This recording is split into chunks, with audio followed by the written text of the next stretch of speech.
బయటకొస్తే గాని తెలియలేదు ఎండ ఎలా ఉందా అన్నది. ఇంత ఎండలో మా హస్బెండ్ కష్టపడుతున్నారంటే కొంచెం బాధ అనిపించిందనమాట. సో, ఈరోజైతే మేము ఎక్కడికెళ్తున్నామా అంటే మాకైతే క్వార్టర్స్ వచ్చేసింది.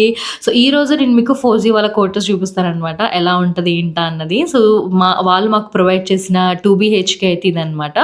చాలా అంటే చాలా నీట్‌గా ఉంది తెలుసా! అండ్ వాళ్ళిక్కడ చైర్స్, బెడ్ అండ్ ఇంకోటొచ్చేసి ఫ్యాన్, లైట్స్ అన్నీ వాళ్ళే ప్రొవైడ్ చేస్తారు. జస్ట్ మనం వచ్చి నీట్‌గా ఇక్కడ సర్దుకొని ఉండడమే. మళ్ళీ ఎప్పుడైతే మనకి ట్రాన్స్‌ఫర్ అవుతుందో అన్నీ సర్దుకొని వెళ్ళిపోవడమే అనమాట. బట్ కానీ అందరి క్వార్టర్స్‌లో కన్నా నాకిచ్చిన క్వార్టర్ అయితే చాలా బావుందనమాట. అండ్ ప్రతి ఒక్కళ్ళకి ఇలాగే ఉంటదని కాదు. ఒక్కొక్క దగ్గర ఒక్కొక్కలా ఉంటుంది. మేమున్న స్టేట్‌లో వచ్చేసి ఇలా ఉందనమాట. అండ్ ఇది కూడా మా క్వార్టర్‌లో ఇలా ఉంది. ఇంకా చాలా బయట చాలా క్వార్టర్స్ ఉన్నాయి మా ఫ్రెండ్స్ వాళ్ళవి. ఒక్కొక్కళ్ళు ఒక్కొక్క మోడలు. సో, ఇక్కడైతే మాది చాలా నీట్‌గా ఉంది. అండ్ గ్రీజర్ కూడా వాళ్ళే ప్రొవైడ్ చేస్తారు. అండ్ నాకైతే ఫస్ట్ క్వార్టర్ చాలా మెమరబుల్‌గా ఉంది. దీన్ని చాలా బాగా డెకరేట్ చేసుకోవాలని చెప్పి మొత్తం థీమ్ నా మైండ్‌లో రన్ అవుతుందనమాట. ఏది ఎక్కడ పెట్టాలి? ఎలా చేయాలి? ఏంటా అనేది.